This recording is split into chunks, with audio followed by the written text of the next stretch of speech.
नमस्कार, स्वागत है आपका डॉक्टर साहेब में और मैं हूं आपके साथ सौम्या राठी। आज की इस वीडियो में हम हार्ट अटैक्स के बारे में बात करने वाले हैं। एक ऐसी चीज़ जो कि पहले 60 और 65 की उम्र में आती थी, लेकिन धीरे धीरे ये 40 इयर्स के लोगों में भी आने लग गई। लेकिन अब हाल कुछ ऐसा हो गया है कि 20 और 21 साल के नौजवानों को भी हार्ट अटैक आने लगे हैं।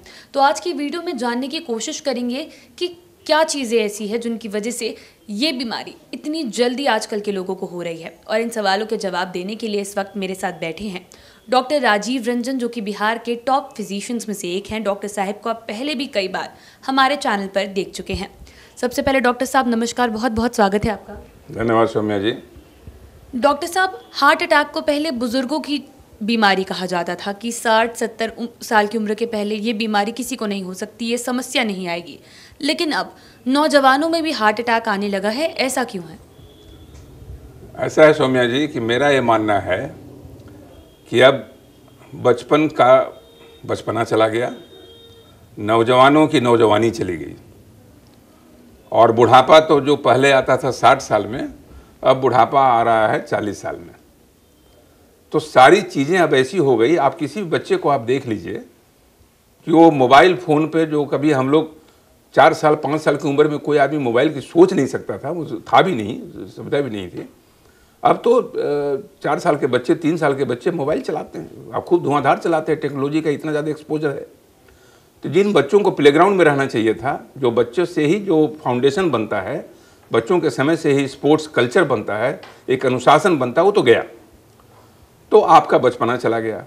नौजवानी में जो आप बेफिक्री का आलम रहता था कि आप फुटबॉल खेल रहे हैं, स्पोर्ट्स खेल रहे हैं, तो ये सारी चीज़ें बंद हो गई। अब नौजवानी में क्या होता है, जो आप कह रही हैं कि जवानों में हार्ट अटैक, तो जवानी में जो बुढ़ापे के जो दुर्गुण थे, बुढ़ापे के जो दोष थे, उसको आत्मसात कर लिया जवानों ने। क्यों कर लिया? जैसे मैंने पहले बुढ़ापे में लोग ज़्यादा स्ट्रेस में रहते थे कि हमारे बाद बच्चों का क्या होगा, हमारे रिटायरमेंट के बाद मेरा कैसे प्लानिंग चलेगा। तो अब बूढ़े लोग निश्चिंत हो गए क्योंकि बहुत सारी प्लानिंग वो कर चुके होते हैं। जवानों में वो तनाव बोरोड हो गया, अतीत हो गया। वो तनाव क्या आ गया कि जैसे कि आप मीडिया में हैं, कोई मीडिया के पर्सन हैं, उनको आगे बढ़ना है, उनको करना है। दिन भर वो जो आपाधापी है, जो स्ट्रेस का माहौल है, तनाव का माहौल है, वो आपको हमेशा टेंटर हुक्स पे बना के रखता है, आपके दिमाग को शांत नहीं रहने देता।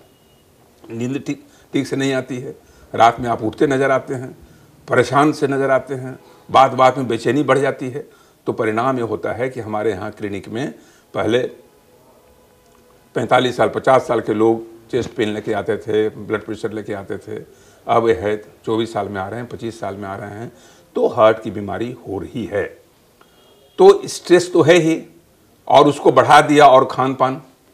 क्योंकि आप कई बार देखे होंगे कि एक बर्गर का बाइट लेकर के एक जवान लड़का दौड़ा जा रहा है ऑफिस की तरफ। करोड़ों का सैलरी पैकेज है, लाखों का पैकेज है, लेकिन खाने में उसे क्या मिल रहा है?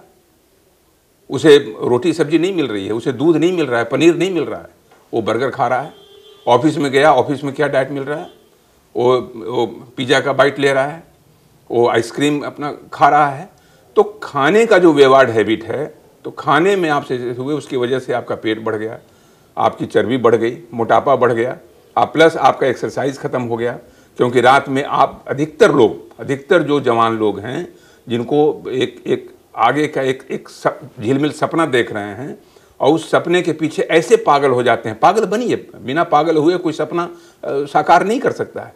लेकिन पागलपन में भी आपको एक बैलेंस्ड रहना चाहिए, ज़िंदगी के प्रति बैलेंस्ड अप्रोच। तो उस पागलपन में भी हम अपने स्वास्थ्य के नियमों की अनदेखी न करें। क्योंकि रात में 2 बजे सोना, रात भर मोबाइल और फेसबुक पे जो है लाइक देखना, फेसबुक पोस्ट करते रहना, 2 बजे सोना, 8 बजे उठना, उठते के साथ जल्दी मुँह धो करके एक बाइट लिया, कोई चीज़ का बाइट लिया, केक लिया, बर्गर लिया, कुछ भी लिया, जल्दी से फास्ट फूड ले करके दौड़ गए ऑफिस की तरफ, कॉफ़ी ले रहे हैं, तनाव को कम नहीं कर रहे हैं।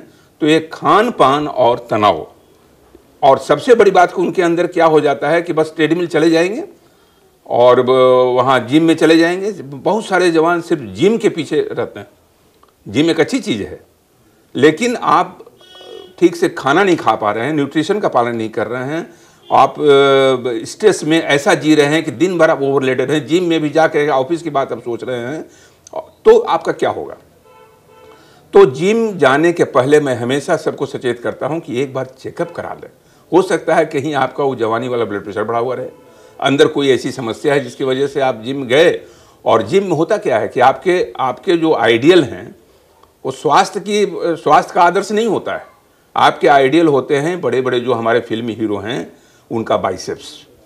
कैसे आप बाइसेप्स बनाएं, प्रोटीन सप्लीमेंट्स कई जो आते हैं, मैं यहाँ प्रोटीन सप्लीमेंट्स लेकर के, ताकि हमारा जो है मसल बने और मैं सलमान खान की तरह लगूं, ऋतिक रोशन की तरह लगूं। और इस सलमान खान और ऋतिक रोशन बनने की प्रक्रिया में वो इस कदर डूब जाते हैं, अपने शरीर को बिल्कुल अनदेखा कर देते हैं और अचानक एक दिन ट्रेडमिल में ही, उसमें जिम में ही अचानक कार्डियक अरेस्ट हो जाता है और गिर जाता है। डॉक्टर साहब, यहाँ मैं आपसे एक ये सवाल पूछना चाहूँगी कि आपने जिम का जिक्र किया, तो आजकल लोग इस बॉडी बिल्डिंग के लिए प्रोटीन इंटेक भी बहुत ज़्यादा लेते हैं, अलग अलग तरीके के प्रोटीन सप्लीमेंट्स, कुछ लोग तो इनफैक्ट स्टेरॉइड्स का इस्तेमाल भी करते हैं, तो क्या इनकी भी इसमें कोई भूमिका है? इसलिए मैं कहना चाहता हूँ सौम्या जी, इनकी भूमिका नहीं, ये सबसे बड़ा रावण है, सबसे बड़ा खलनायक है। क्योंकि आजकल हो क्या गया है ना कि जरा सा आप अच्छा शरीर देखना, मस्कुलर शरीर देखना, और क्या क्या बॉडी है इसका, सब ये रिकॉग्निशन पाने के चक्कर में लड़कियां भी स्लिम ट्रिम बनने के चक्कर में वो जो अनदेखी है, अनदेखी करने का मतलब कि अच्छा खान पान नहीं खाएंगे, ये नहीं करेंगे, और जिम में भी जा कर के सिर्फ मसल बढ़ाने के चक्कर में स्टेरॉयड और प्रोटीन सप्लीमेंट लेना एक खतरनाक है। जिम आप जाएं, जो एरोबिक एक्सरसाइज है जो करें, सब कुछ करें। मसल बनाना आपके स्वास्थ्य की निशानी नहीं है, मसल तो सेकेंडरी चीज़ है, वो तो बनेगा ही।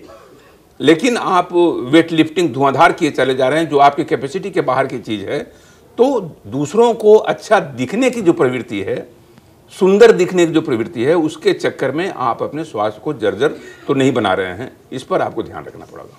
जी, उम्मीद करती हूँ कि डॉक्टर साहब ने जो सारी बातें बताई हैं आपने उन्हें ठीक तरीके से सुना और समझा होगा। बहुत जल्द मुलाकात होगी अगली वीडियो में। अगर इस वीडियो को फेसबुक पर देख रहे हैं तो पेज को फॉलो करें, यूट्यूब पर देख रहे हैं तो चैनल को सब्सक्राइब करें। अगर डॉक्टर साहिब से आपके कोई सवाल हैं तो आप उन्हें कमेंट सेक्शन में बता सकते हैं या फिर आप अपनी समस्या के बारे में हमें मेल भी कर सकते हैं। धन्यवाद।